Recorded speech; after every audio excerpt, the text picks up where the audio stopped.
So,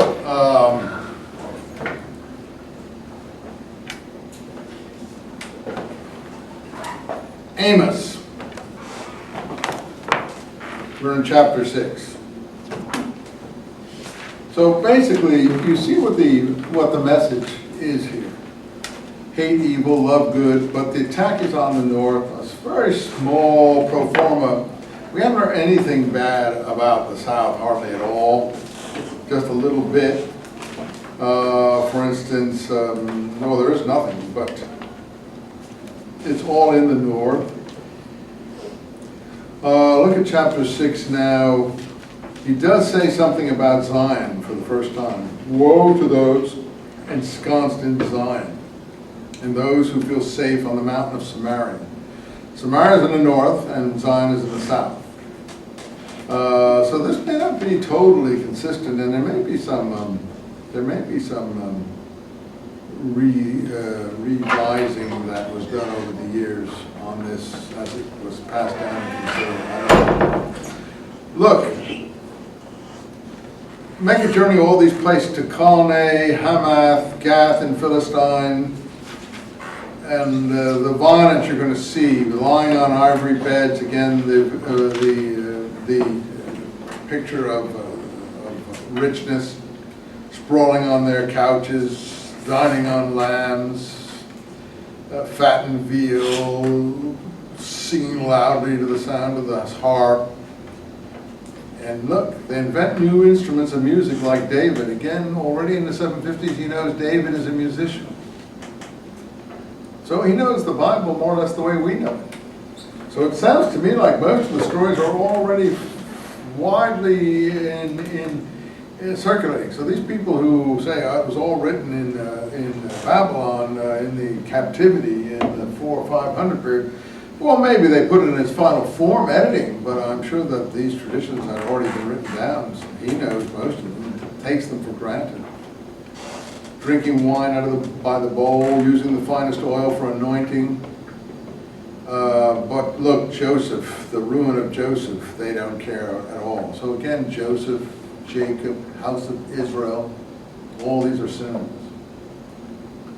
The Lord Yahweh swears by his own self, I detest the pride of Jacob. You see, Jacob, Joseph, Israel. I hate his palaces. I'm going to abandon the city. And if there are 10 in a single house, they will die, and a few will escape to carry the bones out. And if a man say to another, is there anyone left? He will reply, no, hush, the name of Yahweh must not be mentioned. Do horses gallop on rocks? Do men plow the sea? For you to change justice into poison, integrity into wormwood? He repeats it. You rejoice over something or other, I don't know what that is. Again, some pagan image of some kind. I have a note that says that word means nothing. Like it means. Well, yeah, but it's covering up something that he knows. He's calling it nothing because he won't speak a pagan name. What he considers a pagan name. It's a god, a deity, some statue, some shrine. That's what it usually would be. Maybe it isn't, but I think. Anyway, so this is what the Lord showed me, 7. Swarm of locusts. And second crop. And using that image to predict something, I don't quite get the whole thing there. Also, the Lord, line 4, summoning fire. Can Jacob survive all this? Line 5 being so small? God relents a bit, says it will not happen completely.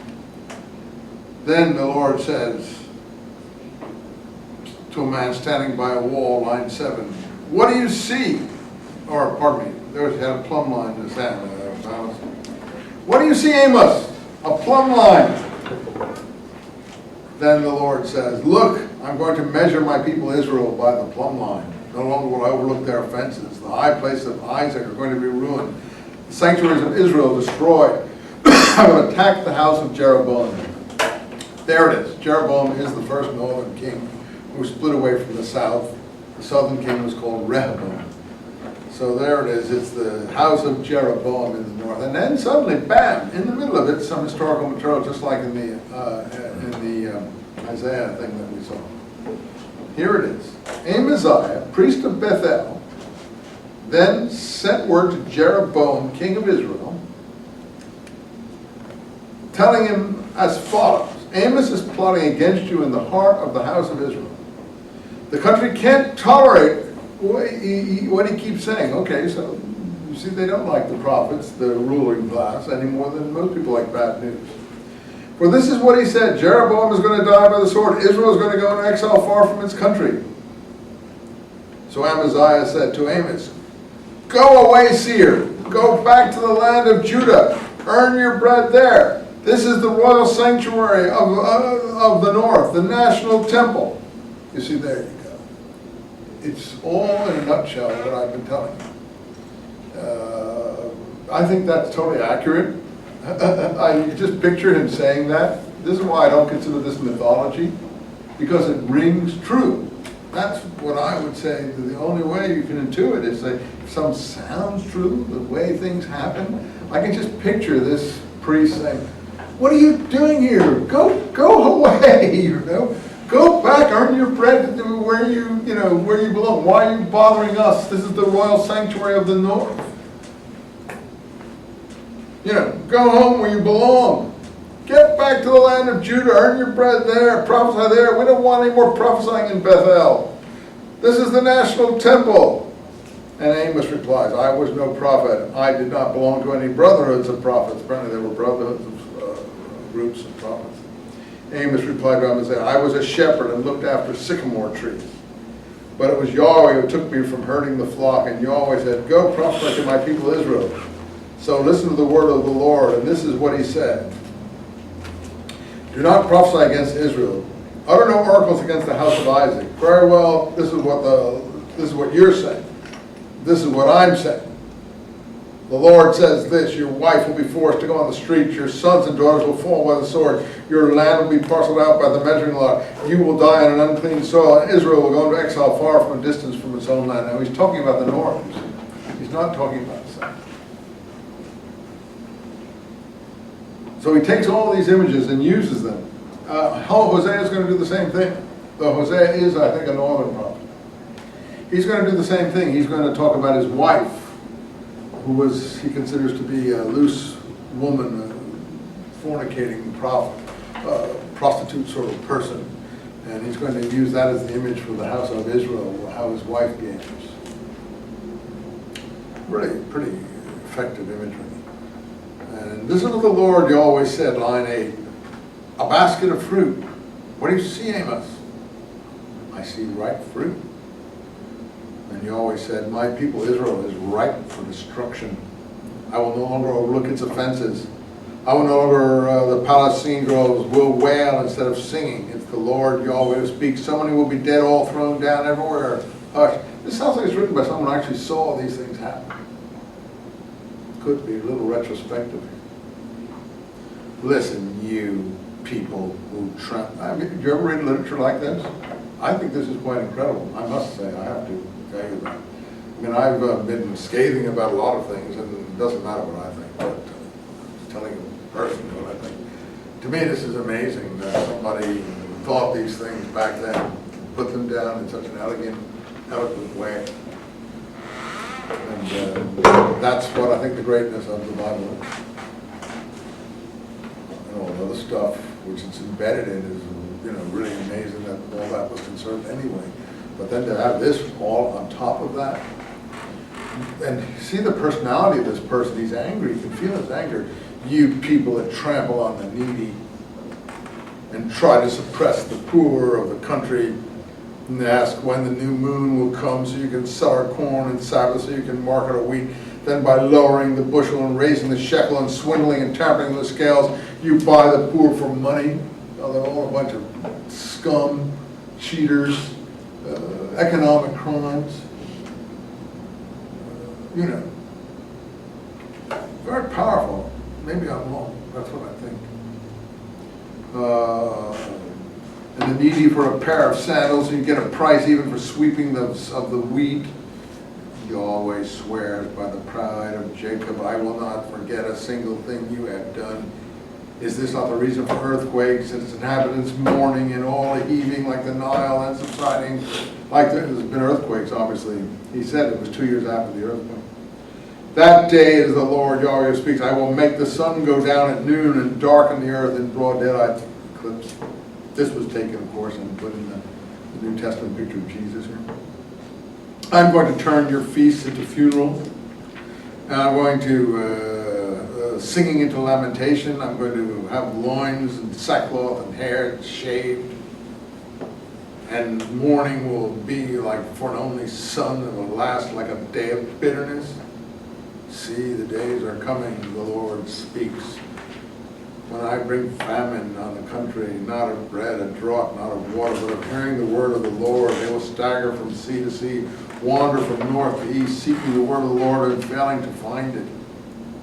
All who swear by Samaria's Eisenman, another god, obviously, goddess or something in Samaria, and by your God's life in Dan, by your beloved's life, Beersheba, these idols that they were obviously in these places, they shall all fall, never to rise again.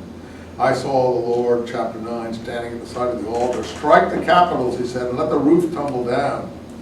I mean to break their heads, every one, and all remain. I will put to the sword. Not one shall escape, shall get away. Not one shall escape. Should they burrow their way down to Sheol. Now you see, that's the understanding, line 2, of the underworld, sort of like the Greek Hades. They don't have an afterlife idea at this point. They have a Sheol, a sort of netherworld where the dead souls go. But that's it. There's no like resurrection, there's no like heaven, hell, all that sort of thing. Nowhere in this early literature. That comes later as more thought goes into developing answers to some of these issues. You may not find this very inspiring. It may not be, but I think it's impressive in terms of amazing that someone did this at that time and wrote such things and observed such things and felt intensely, so intense about what was going on. This earthquake, he pictures the Lord of hosts, Sabaoth, line 5. He touches the earth and it melts. Its inhabitants mourn and heave like the Nile. He's built the high dwelling places of the heavens, the Creator God. And are not you and the Cushites all the same to me, line 7? Sons of Israel, do I not mind where a person comes from? Did not I, who brought Israel out of the land of Egypt, bring the Philistines from Kaphtor, the Arameans from Kir? There, you see, he knows where these other peoples come from. The Philistines from Kaphtor. Kaphtor was probably Crete. He knows they came from the islands, from Greece someplace. And the Arameans, wherever Kir is. Do you have a footnote on Kir? What does it say in your book?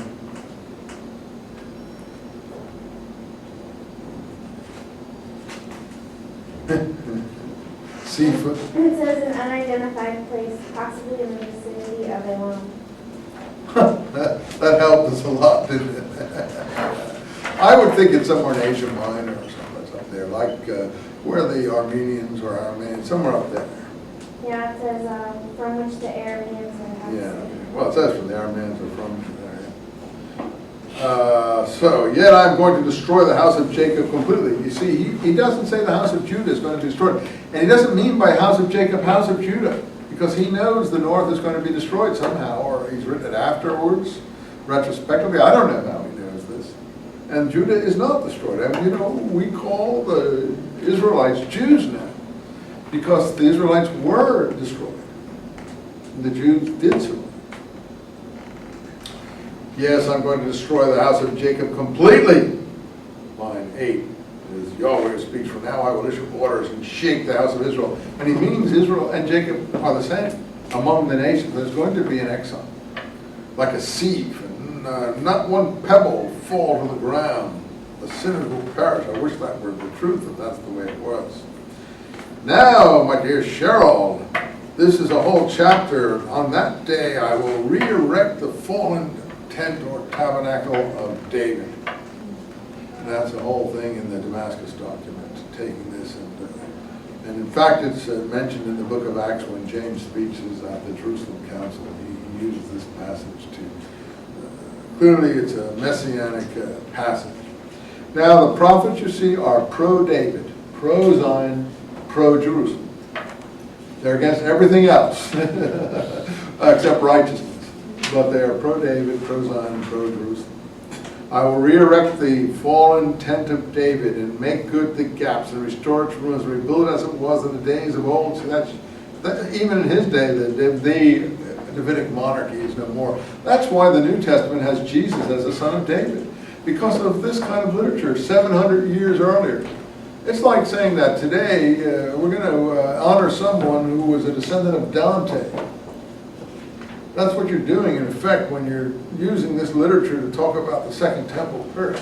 I mean, I don't think that there were any people by the time of the Second Temple period who knew they were descendants of David. They may have made it seem they were, but I don't think they could prove their genealogies. But I know, I don't want to hurt anyone's feelings, but this is what the expectations are based on. Passages like that. I will restore the fallen tent of David, so that he can conquer the remnant of Edom. And all the nations that belong to me, as Yahweh speaks, and he will carry this out. The days are coming when harvest will follow directly after plowing, and the mountains will run with new wine, and the hills flow. I mean, to restore the fortunes of my people Israel. They will rebuild the ruined cities, plant vineyards, drink their wine, dig garden. I will plant them in their own country, never to be uprooted again. And out of the land I have given them, saith the Lord your God. Well, a little bit at the end of a vision of a return. That's Amos, first written prophet. Let's take a look at Hosea.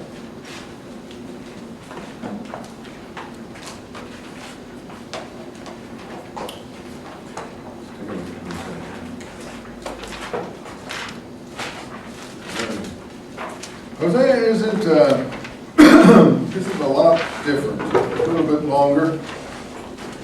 The message is basically the same. I don't think he's as eloquent as Amos. I'm not sure if you like Amos or not, but I don't think he's as eloquent. He uses the same style. He takes an event or something he's seeing and interprets it in terms of the history or the events that are going to come. When Yahweh, this is the word to Hosea, line 2, when Yahweh first spoke through Hosea, he said this to him. Go marry a whore or a prostitute. Get children with a whore or a prostitute. What do you have, whore or prostitute? Yeah. For the country itself has become nothing but a whore, abandoning of the Lord.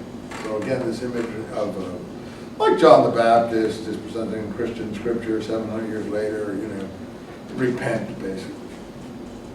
So he went and took Gomer, daughter of Diblam, who conceived and bore him a son. The Lord Yahweh. These guys are, maybe say they're mad, but is there such a person? I think there is. I think these are real people. I think this is real literature. I don't think this is,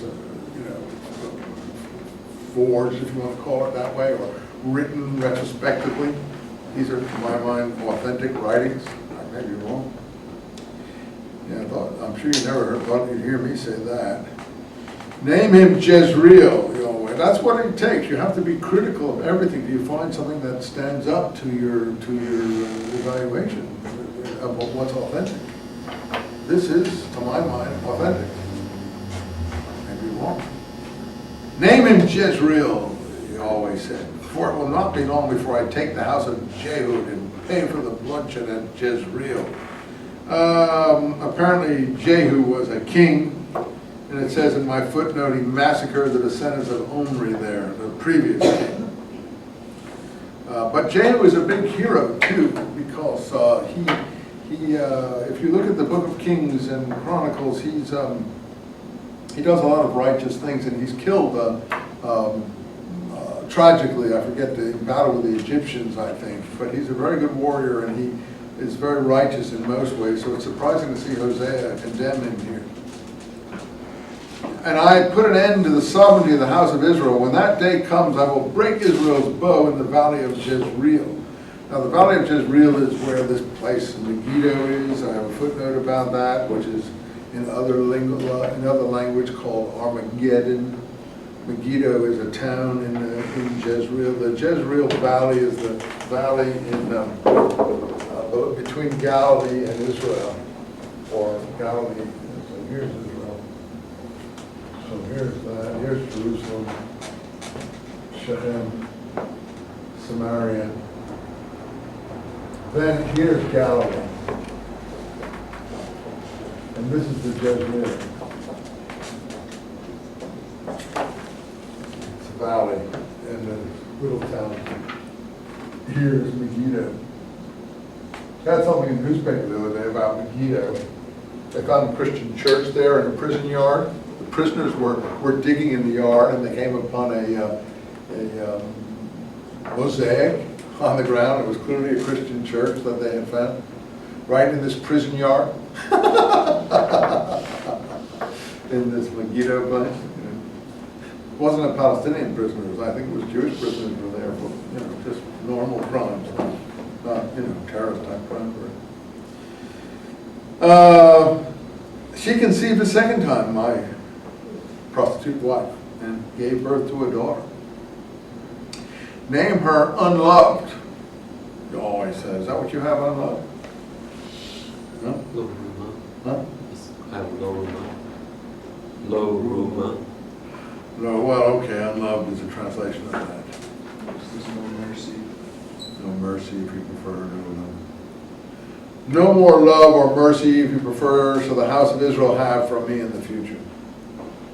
No forgiveness, for my love shall go to the house of Judah. That's a parenthesis in my book, whether my author is saying he thinks it might be an interpolation added. And through Yahweh their God, I mean to save them, but not by the bow or sword or battle horse or horseman. My book is doubting that line, but I don't know if it's to be doubted or not. But again, it's showing that the prophets are pro-Judah, anti-Israel. So she weaned this unloved, or no mercy, whatever you want to call it, conceived again, this time gave birth to a son. Name him No People of Mine. What do you have in yours then? Lo Ami? Lo Ami. Yeah, no people of mine. Lo means no, Am is people, E is mine. No people of mine. Yahweh said, you are not my people and I am not your God. So, he uses the beautiful imagery of his own household and the names he gives his children by this seemingly unreliable woman. I don't like to portray women in this way, but that was obviously considered normal back then. Denounce your mother, denounce her, for she is not my wife, nor I am her husband. Let her rid her face of her whoring and her breasts of adultery, or else I will strip her naked exposure on the day she was born. I will make a wilderness of her, turn her into an arid land. I will not love her children, since they are children of whoring. Yes, their mother has played the whore. She's conceived, has disgraced herself. See, I don't really think Hosea is on the level of Amos myself, but it's still interesting. Original voice in any case, but same spirit as you see. More about God is going to withdraw his promise and choice. Line 12, these are the pay my lovers gave me. I'm going to make them into thickets for wild beasts. I will put an end to her rejoicings. I will, her feasts, her new moon, her Sabbaths, all her solemn festivals. I mean to make her pay for all the days she burnt offerings to Baal. Baal is the local Canaanite deity. Then she will say, line 7, so the numbering is messed up here because it's in 2 columns. It's like a poem in 2 columns. Like, in the text it'll be like that, 2 parallel columns, so the whole numbering is all confused. That's why you're numbering, you've got 7s that come after 12s and so on. And it's just all completely messed up, the numbering. Forget the numbering. So, say, I'll go back to my husband. I was happier then than now. And I'm going to lure her and put her and I'm going to lead her out into the wilderness. John the Baptist, Jesus sort of activity.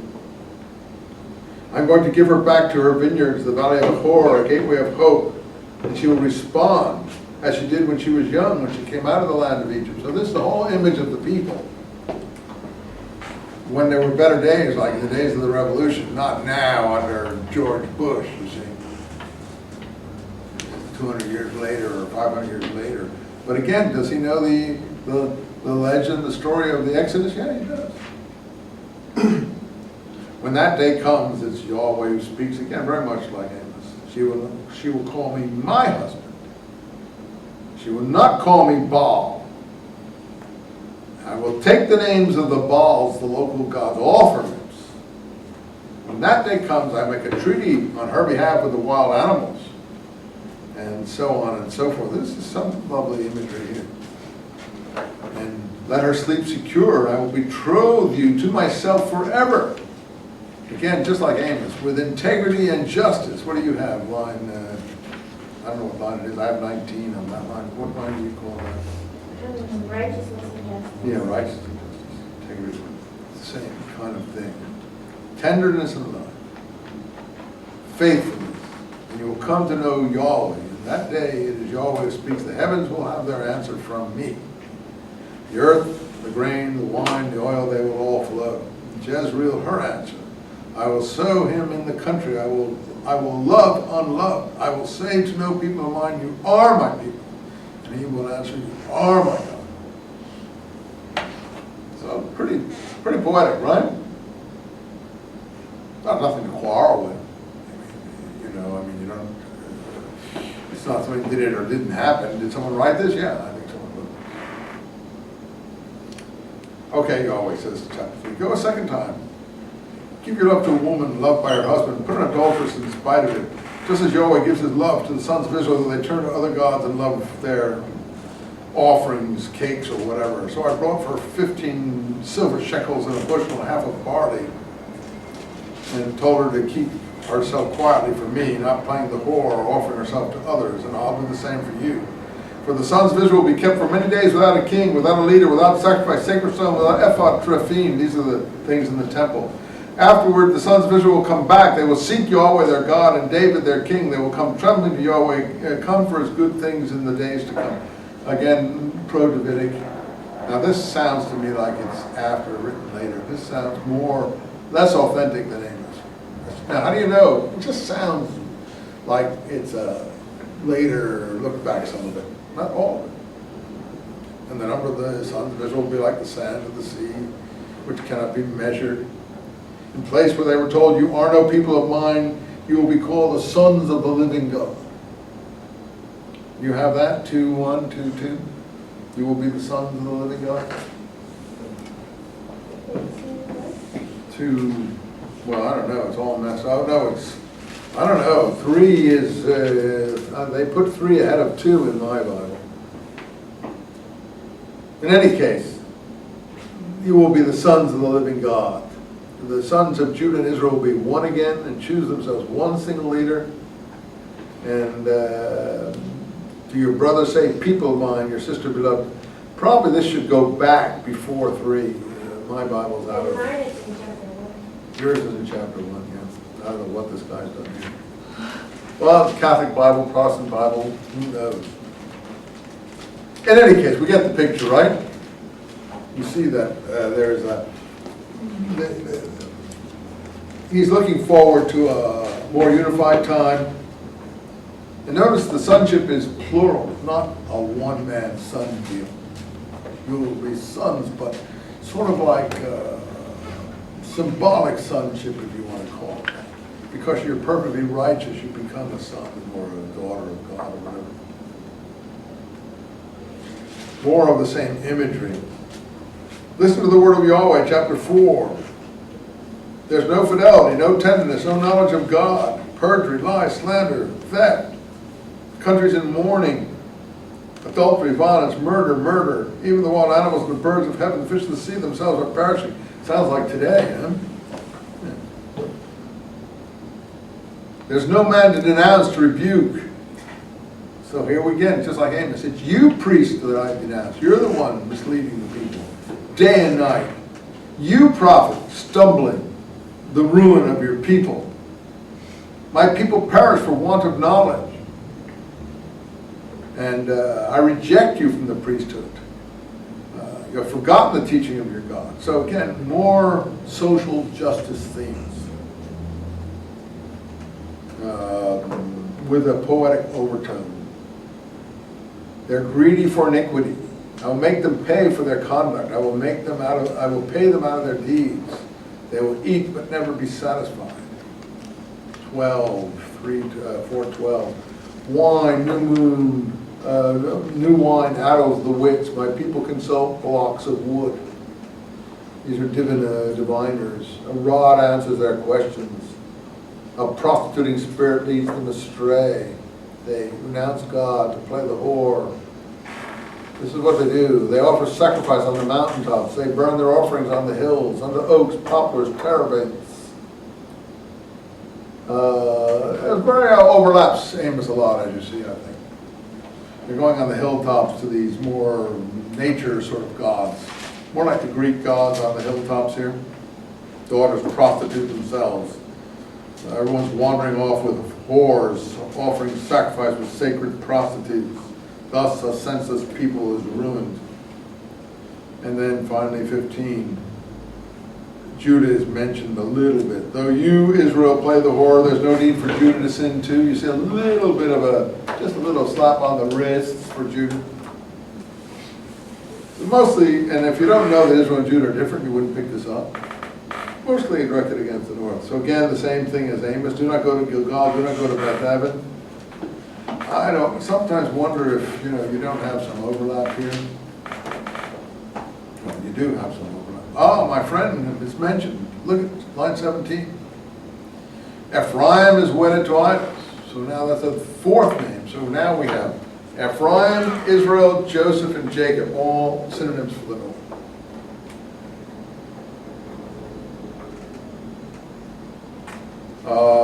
So listen, chapter 5, priests, house of Israel, royal household, you responsible for justice, rather deceitfulness. 3, I know about you, Ephraim. Israel has no secret from me. Ephraim played the whore, Israel defiled herself. So this theme goes all the way through. So now we've done enough work in this class to know who Ephraim is, and now we're not sorry that we did some of that background.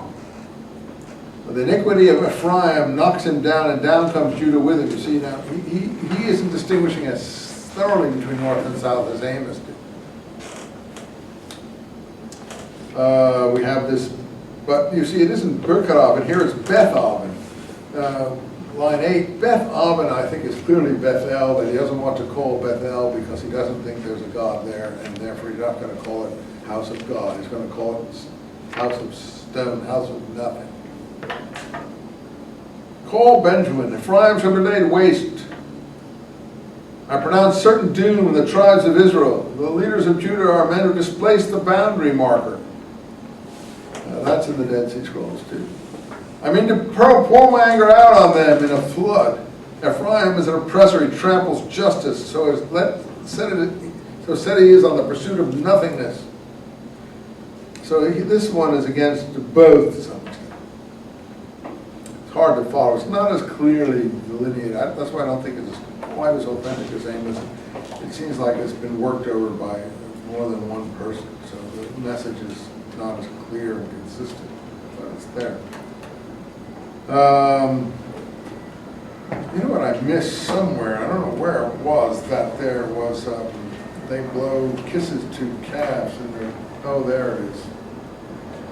You see in line 8. I'm going to come to it. 8:4. I spurn your calf, Samaria. My anger blazes on you. The workman made it. Cannot be God. Yes, the calf of Samaria will go up in flames. You see, in the royal capital at Samaria, there is a golden calf type of thing. And so, to my mind, the Moses Aaron episode in the desert with the golden calf reflects the situation here to some extent. The prophets protesting against the priests making in the shrines these kind of effigies and idols, if you want to call them. Let's go back to 6. Come, let us return to the Lord. He's torn us to pieces, but he will heal us. He struck us down, but he will bandage our wounds. And a day or two will bring us back to life. The third day will raise us up. There's your third day resurrection theme. I think it's been stitched into the Jesus presentation. Whether that's what happened or not is for you to decide. But here is a prophetical piece that can be pulled out of the fabric here and put into that other context. Who knows what it means? So we're thinking that a prophet 700 BC is talking about events 700 years later. I mean, I don't think that's a realistic solution. It's possible. So then we have writers later on who are using material in a certain way. Anyway, you'll have to make your judgment on things like that. Maybe it means nothing. Anyway, the Lord will come certain as dawn. He will rise like light. Showers come. What shall I do, Ephraim, Judah? And dew quickly disappears. I slaughtered them with the words from my mouth, since that's what I want is love, not sacrifice, knowledge of God, not Holocaust. See, there's some of Amos in here mixed with other stuff, and I'm not sure how homogeneous this is. Line 10, I've seen horrors in Bethel. That's where Ephraim plays the horror. Okay, I got that much now. The shrine of Ephraim is Bethel. That, I think, is a historical bit of datum that you can depend on. A little bit again, line 11, about Judah. Look, 7 again. I am confronted by the guilt of Ephraim and the wickedness of Samaria. These are all synonyms. Ephraim, Samaria, Bethel, Israel, Jacob, Joseph. Okay. Chapter 8. Put the trumpet to your lips like a watchman on duty in the house of the Lord, because they have violated my covenant and rebelled against my law. Israel has rejected good. The enemy will hunt him down. Again, they have made idols out of gold and silver. There's the golden calf episode right here in Hosea. Which are doing, see, they've made idols out of gold and silver. I spurn your calf, Samaria. 4, 5. I think that is actually the original historical context. You say, well, what do you said that Exodus was an old book. Maybe not in the form we have it now. Maybe the traditions were very old, but the final form may be more recent. I mean, I can't, I don't know. Maybe the golden calf episode is authentic. I have no idea. But it seems to me here's an historical context that you can put it in. It actually says they made these idols out of gold and silver, and that they are calves, and that they are in the temple, it seems, and that they're going to be burned with flames. You see, line 6. And he knows, you see, Assyria, line 9, is approaching. So they know the enemy is upon them.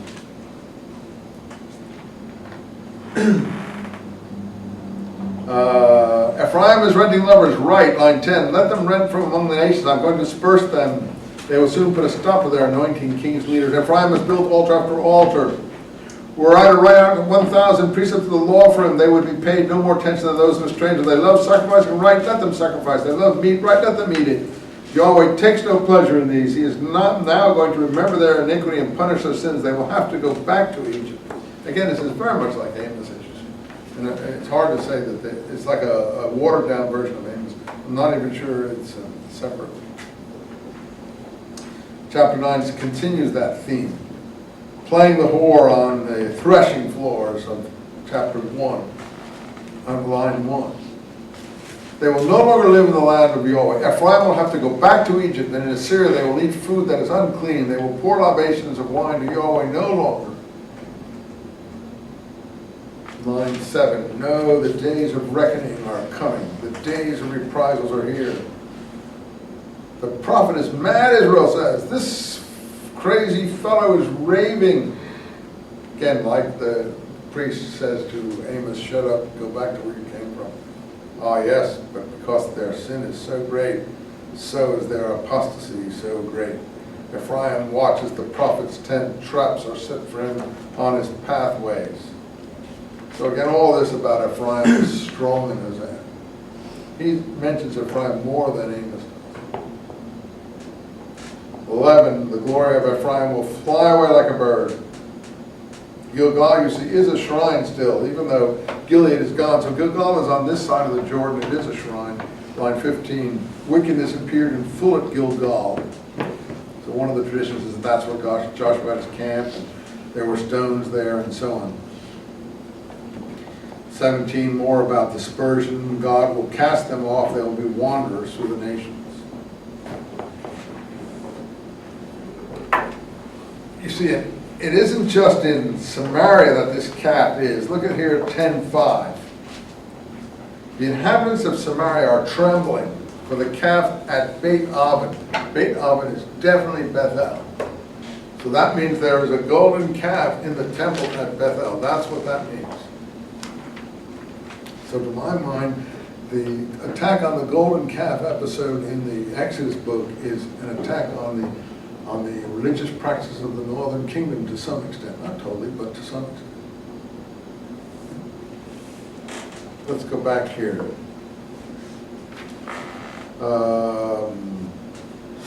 Israel is a luxuriant vine, 10. Yahweh is going to break down their altars, destroy their sacred stones. They will say, we have no king because we have not feared the Lord, Yahweh. Judgment is only a poisonous weed that thrives in the furrows of the field. The inhabitants of Samaria are trembling. That's another name. It's become the north. Samaria, the capital, was moved, so they call it Samaria, and now we have the word Samaritan from that. It's another capital, the further north, if you look on the map.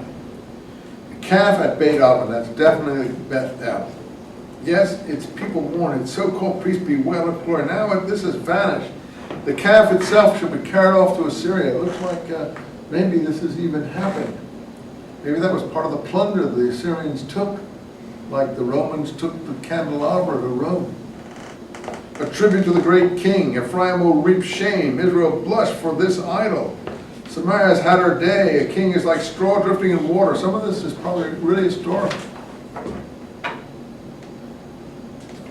Ever since the days at Gibeah, Israel, you have sinned. Remember Gibeah? That was in the book of Joshua. But it's also Saul's birthplace. Will that war overtake the guilty at Gibeah? More, just constant, over and over again. I mean, I'm sorry to bore you with this. I could stop, but I'm not going to go through it. It's easy to do these short ones.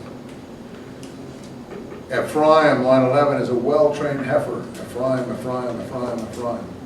You see, after a while, if you read the prophets, you won't forget who Ephraim is. Yeah, that loves to tread the threshing floor. I mean, to lay the yoke on the fine neck. I'm going to put Ephraim in harness. Israel will have to plow Jacob. They're all the synonyms. Jacob, Ephraim, Israel. Will draw the house. Sow integrity for yourselves. Reap a harvest of kindness. Break your fallow ground. It's time to seek the Lord until he comes to rain salvation. Do you have salvation or justice there? Line 12 on you. Righteousness. Righteousness. Yeah, I think mine is wrong. Yeah, righteousness. That's in the scrolls too. It's in the war scroll. Raining down righteousness. Why have you plowed iniquity and justice and eaten the product of lies? That's 15, what I mean to do to you, house of Israel, because of your wickedness and the storm, the king of Israel is going to disappear forever. 11. You see, again, he knows about the Exodus. When Israel was a child, I loved him, and I called my son out of Egypt. Of course, that's in the New Testament. That's used to say why Jesus went to Egypt. That's why I don't really take those stories very seriously, because you can't really go back to a document like this, pull a phrase out and forget all of the rest. So, this is Is Jesus went to Egypt, so therefore I called my son out of Egypt? I don't think so. From Hosea, that's what Hosea's saying? I don't think so. So that's comes from Philo. Philo of Alexandria. It's called Allegorical Interpretation of Scripture, where he started to interpret everything in the Old Testament allegorically. Then Paul picked that up and went further with it in his letters. He's using the allegory. He says such things are allegory, Paul says. In any case, I don't think the prophets meant them to be used that way. That's my own personal opinion, because I respect the prophets too much to let someone just take this or that and throw it over here for some other use that they want to make of it. The more I called to them, the further they went from me and set their offerings smoking before the idols. I myself taught Ephraim to walk. I took him in my arms. I was the one looking after him. I led him with kindness. I was like someone who lifts an infant against the cheek. They're going to have to go back to Egypt. That's what Amos said. That's what he says. They're going to have to go back into slavery. Assyria will take them over. It's like me saying, America's finished. America's finished. Russia's going to win. China's going to take over everything. Bin Laden is going to, blow up the White House or something. I don't think that's going to happen, although the White House may get blown up one day. I do think they could see at this time that was coming, that Assyria was coming. They could feel it, they knew it. Now, why they thought the South would survive where the North wouldn't, I don't know.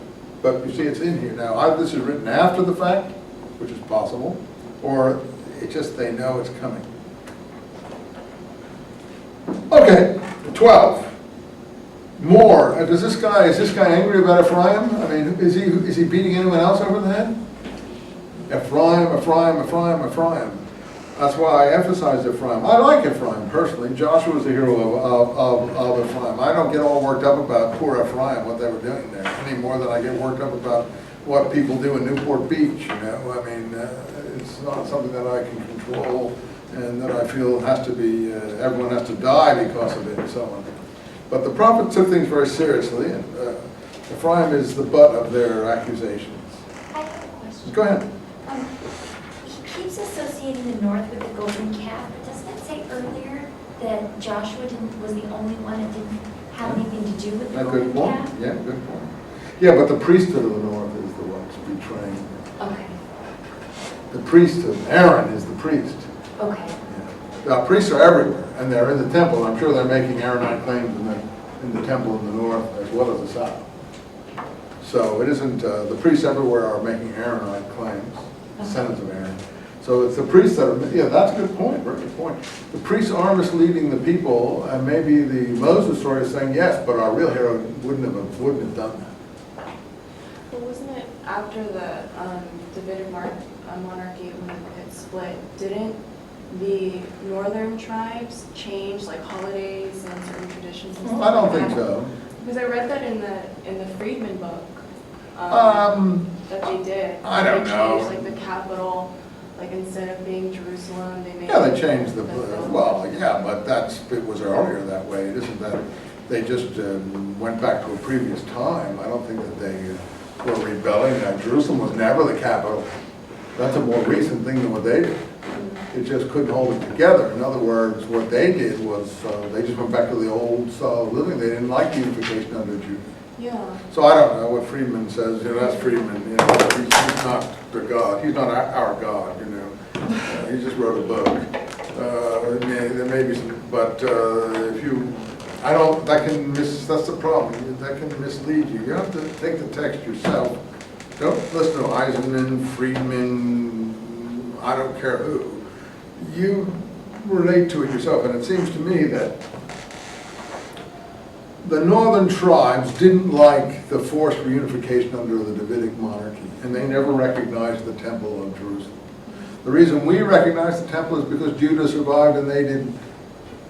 If it was up to them, the temple would have been in Shechem, where the Samaritans still claim it should be, or in Bethel, or in, don't forget, before the temple, even in the Samuel books, Eli, the priest, is in Shiloh, which is another place near Shechem, the northern tribe. There's, by the way, Jewish settlements in Shiloh. If you go and visit them, they're really beautiful. It would be a shame for them to uproot those settlements. We're the same. They're not even settlements, they're little towns. They're like, it's like going to Mission Viejo or something. You know, it's absurd to call them like settlements. People think it's a tent. It's not. You call Mission Viejo a settlement. You know, it's absurd to think of that. So I'll turn back to the clock. But Shiloh is one of the settlements, as it were, and it's a beautiful place. And the original priesthood was in Shiloh, from what we can see. Samuel went to Shiloh. He was given to the priests. Those priests would have made Aaronite claims. Eli would have made an Aaronite claim. So that's an interesting point. The story is saying, no, Joshua is not involved in this. You're right. But they keep saying Ephraim, and isn't Joshua a descendant of? Well, yeah, but Joshua's not responsible for the fact that Ephraim's a backslider. Oh. So they associate Joshua with the north? Is that Well, Joshua is the father, is an Ephraimite. He's not the father of Ephraim. Joseph's the father of Ephraim. He is a descendant of him. Yeah, it's Doesn't mean Joshua's responsible. Hey, look, live in Orange County. I'm not responsible for the whole sins of Orange County. You know? So, but it's something to think about. It's a good point. Anyway, around me are the lies. I want to get through this before we go. Around me are the lies of Ephraim, the deceit of Israel, but God still recognized Judah. You see, that's what I've been pointing out. It's been a constant theme. Occasionally we get them all lumped together, but on the whole, it's the north that's coming in for the big time punishment, wouldn't you say? From the prophets. And Israel and Judah is getting away pretty scot-free, and the Davidic monarchy is high on their list of pluses. Ephraim feels the wind, chasing the wind from the east, making treaties with Assyria, sending oil to Egypt. Yahweh has a case against Israel, and Hosea is supposed to be a northern prophet. He will pay Jacob as his conduct merits. He will repay him as his deeds deserve. In the very womb he supplanted his brother. And now he's coming back to the Genesis story of was it Jacob and Esau wrestling in the womb? But he didn't supplant his brother. Esau came out first, didn't he? Wasn't Esau the older brother and Jacob the younger brother, as I recall? Jacob was the one who grabbed Esau's heel, pulled him back in, and then. What, Jacob got out first? And there's a little bit about that Peretz and Zerah birth too, with the red finger, you know. So these stories are like kind of a little bit, I don't know. I mean, and so you think in that, anyway, he knows the story, right? Where he came out like holding on. Yeah, he came out, and then, but anyway, he knows that he knows the story of the birth of Jacob and Esau. So that's another to show that those are old stories, right? Okay, and he knows the wrestling against God. He knows that story. Now, this may be later. I can't prove anything. You have to be the one to decide. I want you to be you should be the judge, not me. It's your book, it's your life, it's your intellect, it's your spirit. You have to do what is suitable to yourself. And if you like these stories, materials, then you have to evaluate them. So you have to decide, is this an authentic 7th century BC text, or someone writing some of this stuff a little later in here? I don't know. If this is authentic, that means he knows all those stories. About wrestling with an angel. He wept and pleaded with him. He met him at Bethel. He knows all the Genesis stories, you see. And God spoke to him. And Yahweh, God of Sabaoth, you always turn again then to your God. Hold fast, love justice. Always put your trust in God. Ephraim, you see, is rich. That's his main sin. He's successful economically. He's done, you know, it's been a pretty good place till the Assyrians came and laid it waste. I have been Yahweh your God since the days of the land of Egypt. I will make you live in tents again, as on the day of the meeting. I will speak to the prophets. I will increase the visions. Line 12, 11 and 12, the numbering's a bit off here. Gilead is nothing but iniquity. There's false and nothing else. Gilgal, they sacrifice bulls. Their altars shall be reduced to heaps of stone and plowed field. Gilgal is a pagan-like shrine. Gilead has not disappeared yet. Although, yeah, I guess it is. I know, it's still there, but it's disappearing quick. Jacob fled the plains of Aram. That's where he started out there in northern Syria. Israel worked to win a wife. To win a wife, he looked after sheep. But Yahweh brought Israel out of Egypt by a prophet, and a prophet looked after Israel. Ephraim is provoking God, and Yahweh means to bring bloodshed down on him. When I was 13, when Ephraim spoke, all trembled. So Ephraim is a powerful force. It's like someone going to Washington and saying, you guys got this President Bush, you're gonna suffer, you're gonna hurl thunder on you, everything is gonna be burned up, blah, blah, blah, blah. So I don't think that we want to blame Joshua or George Washington for George Bush. You see what I'm trying to say? But if the priests are leading people astray, then we can blame Aaron as a symbolic priest for the priest's behavior. And now they had sinned, they smelled images from silver, idols of their own manufacture, smiths work all of it, sacrifice to them, they say. Men blow kisses to calves. Again, these seems like the golden calf was a pretty widespread deity in these areas. People are blowing kisses to it, they're making gold versions of it. Line 9, I mean to destroy you, Israel. He knows that it's, 12, the iniquity of Ephraim is carefully hoarded. And now, I mean to rescue you from death. 14, where is your sting, death? Paul quotes this in Corinthians. Oh, death, where is your sting? Where are your scourges, Sheol? I have no eyes for pity. Ephraim may flourish among the reeds, but the wind from the east will come. Who's the wind from the east? It looks like it's the Assyrians. Samaria must atone, another word for Ephraim. The capital of Ephraim was in Samaria at this point. For rebelling against God, they shall fall by the sword. Not very pleasant. And finally, the last chapter here, Israel come back to Yahweh, the usual plea at the end to return. Assyria cannot save us. We will not ride horses anymore. I don't know what all that means. And God will love them. Line 5, with a whole heart. My anger is turned aside. I will fall like dew on Israel. 9, what has Ephraim to do with idols anymore? When it is I who hear the prayer and care for him, I am like cypress trees, green, all your fruitfulness comes from me. Let the wise men understand these words. Let the intelligent men grasp for meaning. For the ways of the Lord are straight, and virtuous men walk in them, but sinners stumble. Okay, the whole answer, again, for you theologically, literally, religiously, is righteousness and justice are the ways of the God of this book. That's what they want. And all the rest is lesson. Take it or leave it.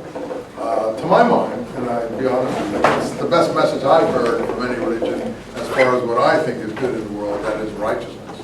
I can't speak for all the rest, afterlives, not afterlives, different kinds of ceremonies. To me, if you're a just person, you're on your way to where you're supposed to go.